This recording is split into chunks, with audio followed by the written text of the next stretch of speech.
Jag tror inte på mirakel. Não acredito em milagre. Eu acho que o milagre é uma concepção criada para satisfazer o medo do ser humano do desconhecido. Нет, мне кажется, чудеса — это следствие наших поступков.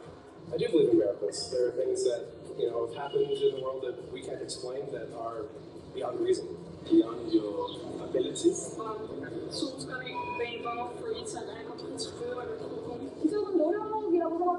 Saya sih tidak meyakini keajaiban. Pada prinsipnya pasti ada upaya juga di awal. El milagro lo está haciendo el mismo hombre. Uważam, że szczęściu trzeba pomóc. 사람의 인간의 능력을 벗어나는 기적은 없다고 생각해요.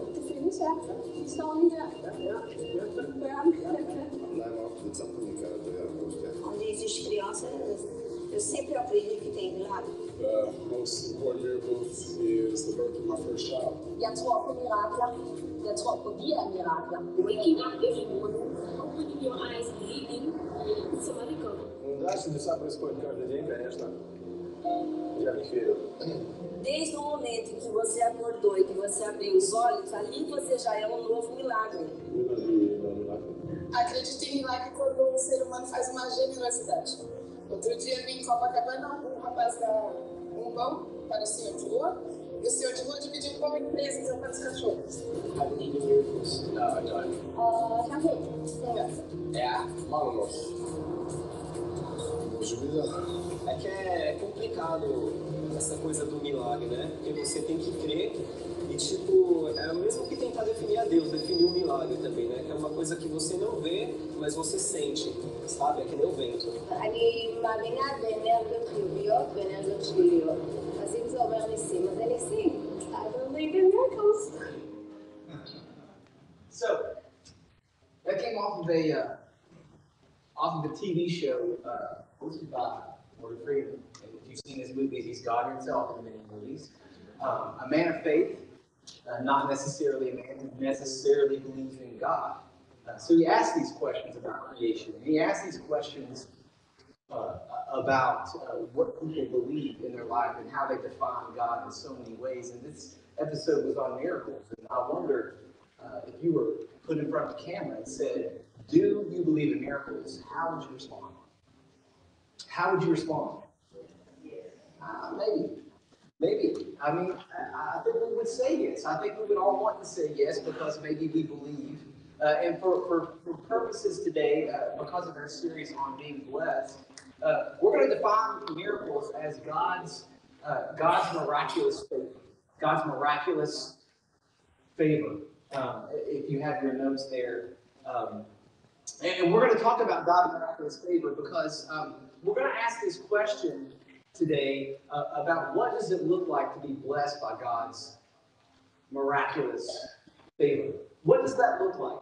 What does that look like? Now, John's been up here. My name is Luke Cameron. I'm the teaching pastor here, and we have decided that we were going to take this life series, and he was going to do some series, some of it, and I was going to do some of it. My first study of it is miracles, okay? And so the question really is, when we talk about unexpected blessings, about the blessings in our lives that are really unexpected, I think that this would fit in the category of this is unexpected in a lot of our lives because we simply have a hard time believing in it, right?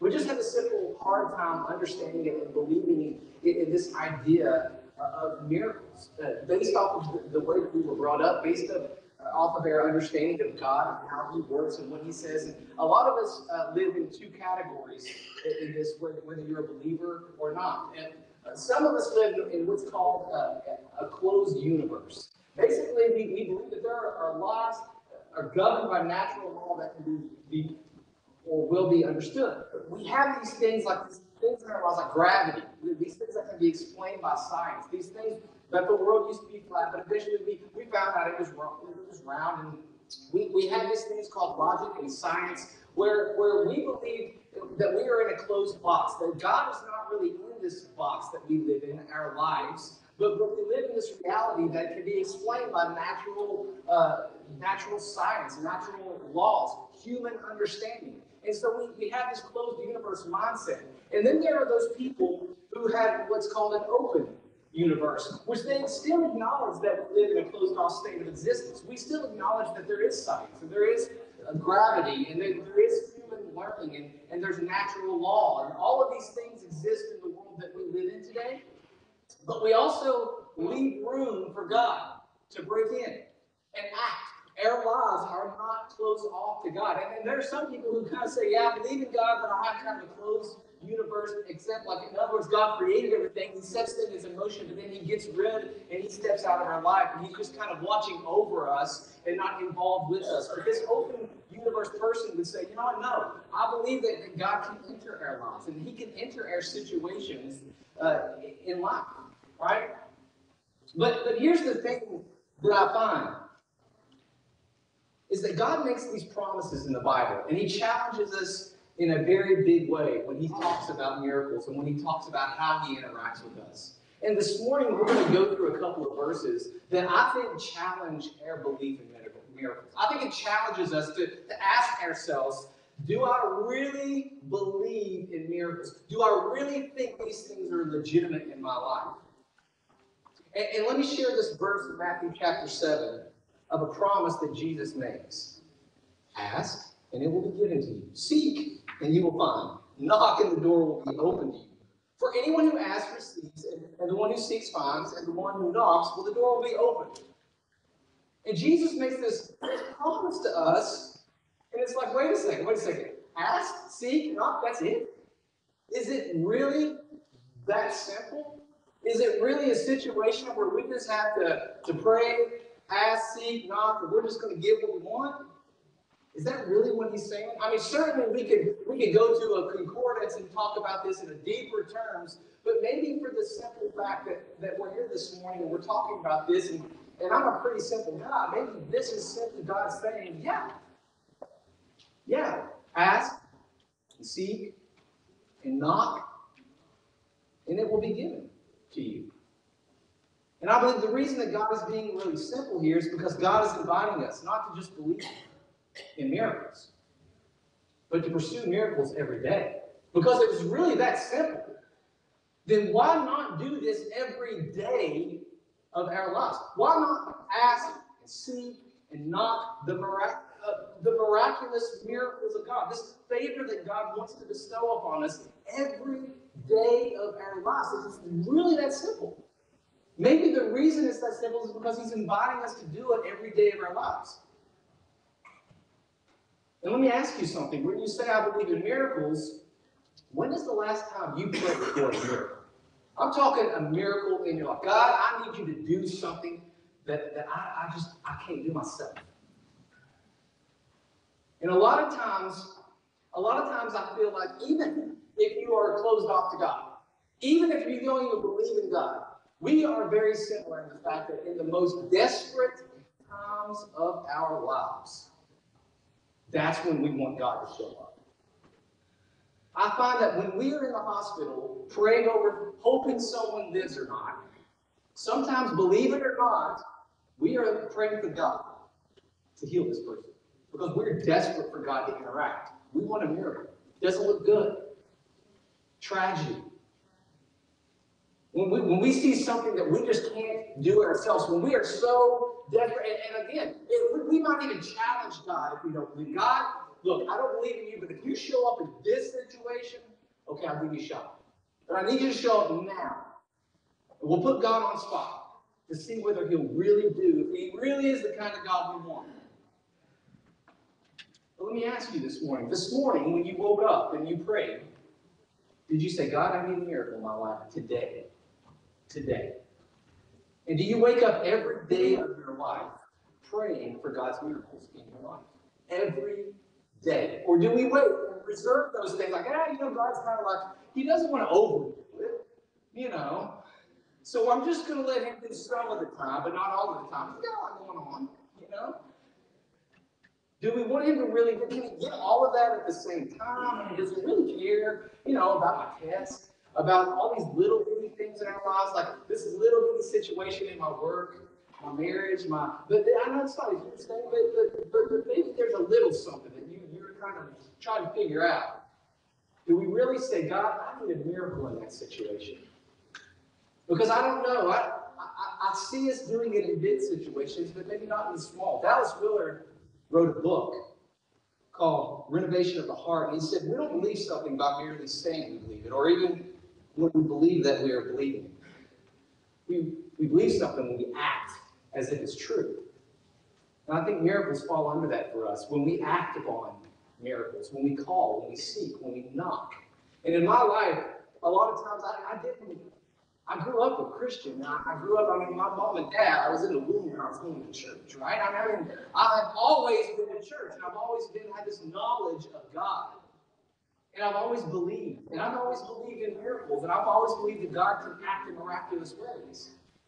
But one of the things that happened in my life recently, well, not recently, it was back in about 2000, I think it was 2008 or 2009 when we went to SOS for the first time. This missions trip that we took to Cincinnati. I have a friend that was a pastor, a youth pastor in high school in Cincinnati that I got to know fairly well through Michelle, my wife. And we got to talking, and he said, you need to come to this conference, missions trip we do in the summer, and you really need to do this. He said, it will change your life. And I was like, I do a lot of missions trips and everything. He goes, no, you need to do this missions trip. You need to take your kids.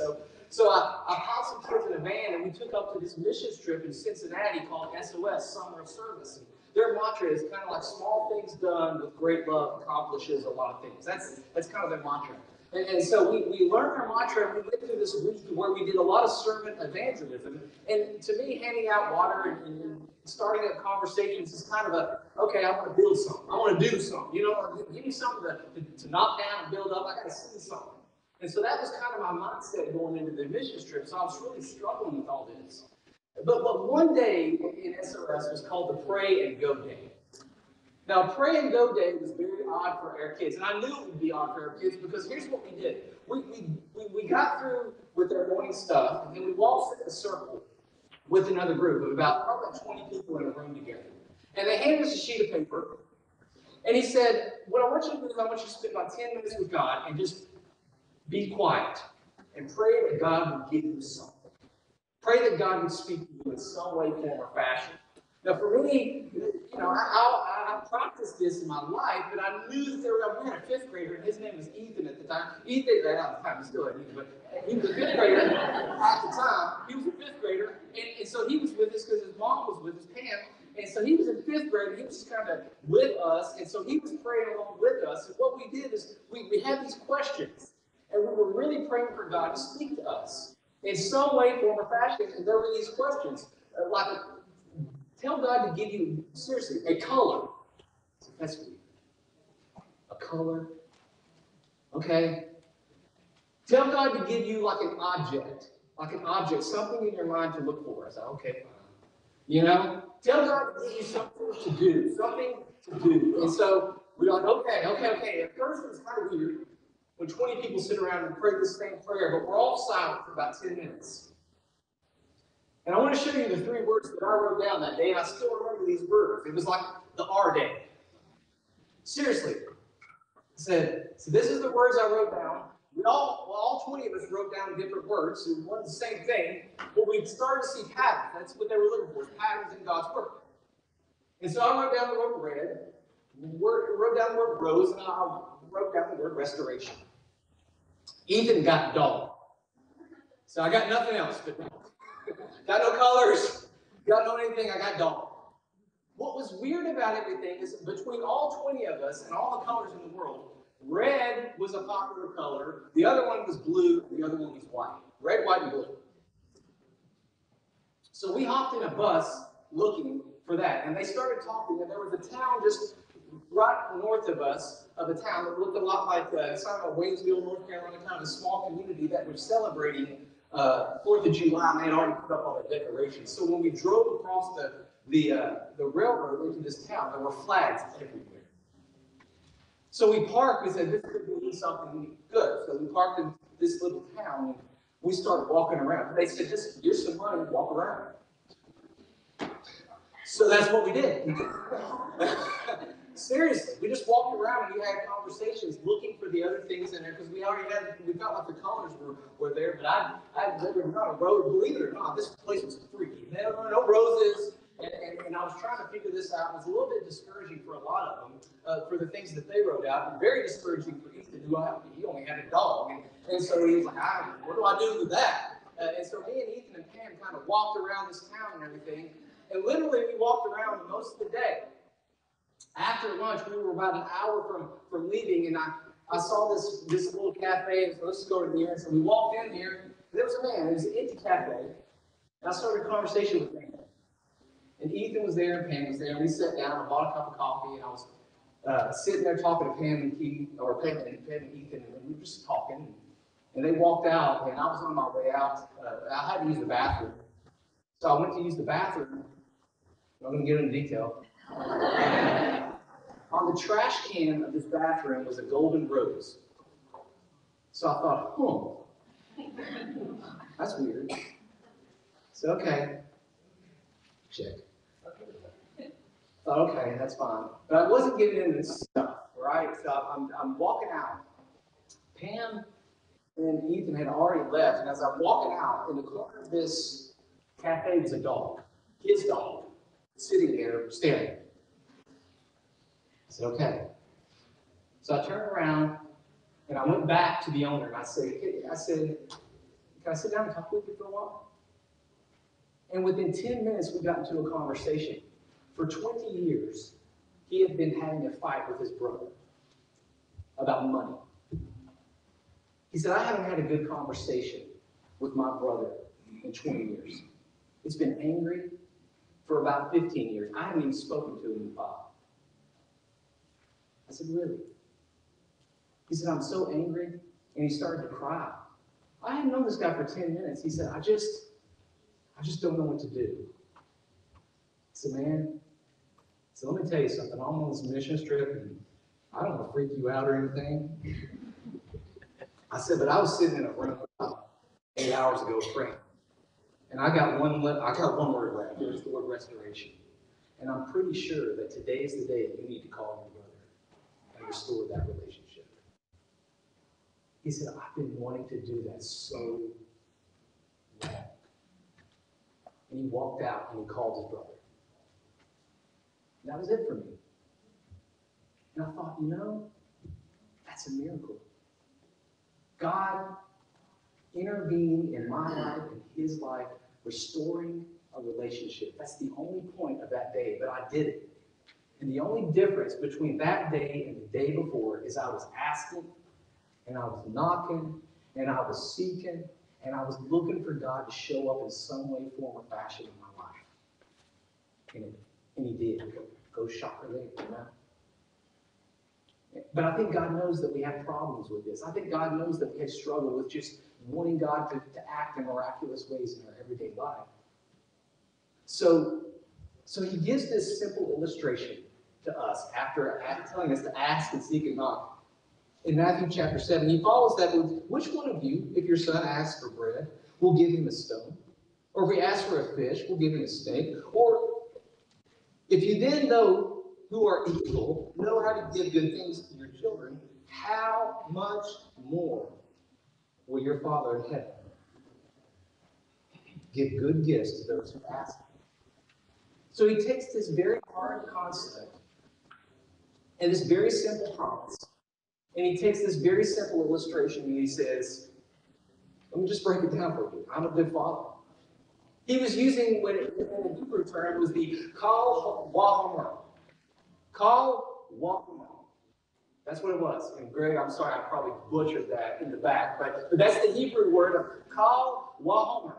This is what rabbis did in the first century. It's made famous by a guy named Hillel, who made famous this argument. When two rabbis were arguing about God, a rabbi would basically take a very hard concept of God, and then they would give a very simple illustration in everyday life that they could agree on. And they said, well, if this simple thing is true for both of us, and they would compare it to God and say, well, if this is true for all of us, then, and this can compare to God, then both of these things must be true. And this verse is basically Jesus' call wahomer. Call wahomer. And this is it right here. If parents know how to bless their children, and they would say, how much more does God know how to bless his children? He said, that's very simple understanding. I'm your father. And if you know how to bless your children, how much more do I know how to bless you? Now, in my house, I have a very fun nickname. My fun nickname is Daddy Good Times. Seriously, I have a nickname. You guys know I'm Daddy Good Times. Because when Mama goes away and Daddy's in charge, the answer is yes to me most of the time. You want to go out to eat? Sure. Want some candy? Yeah. Sure. Sure. Daddy's in charge. It's Daddy Good Times. And when Daddy Good Times shows up, he just gets whatever they want, right? Because Daddy's in charge for a little while. And Daddy could be, because Mom's got to be, not mean, I'm just saying, I've earned the name of Daddy Good Times. But there was this one time, not too long ago, we went to Dollywood, and Michelle was Mama Good Times. And it freaked him out. It really did. They were like, can we do this? And she was like, sure. And I'm not knocking on Michelle because, again, I know her heart. But she was like, sure. Can we go out there? Sure. And we were freaked out. They were just kind of like taken back by this mom who does want good things for her children. And Dad, that's how we operate with God sometimes. We expect God, because occasionally we pray for things, specific things, and we don't get what we want. But that's not because God does not want good things to us. Like a parent, if we gave our kids everything they asked for, how would that turn out? But maybe God is a lot like a parent, like he says he is. Maybe sometimes he wants to be Daddy Good Times. Maybe sometimes we ask and we seek and we knock for specifically the thing that we need the most. And we want the most. And he gives us exactly the thing that we need the most and the thing that we want the most. That's the God he wants to be to us. The God of miraculous. Not all the time do we get what we want, but we always get what we need from him. And sometimes need and want will match up with God, and he will give you exactly, not just what you need, but what you want. Because he wants good things for you, and he wants good things for me. So God wants good things for your marriage. God wants good things for that child that you pray for every morning to find good friends in school. God really cares about the test that you pray, that you study for, and you want good grades. He cares about that job situation in your life that you think, God, I need this job situation to work out. This little thing, there's this coworker that I'm not getting along with. This boss thing that I need to figure out. There's these people that I have to talk to. I need you to interact with this miraculously. He cares about that. He cares about that person that maybe you're trying to find. You haven't found that one person to live the rest of your life with in marriage. And you're really seeking and you're praying for that one thing. And you're thinking, God, just send me that person. He cares about that. He cares about the car that you hope started this morning. And that you just want to get from A to B without breaking down. Safely. He cares about that. He wants you to ask about that.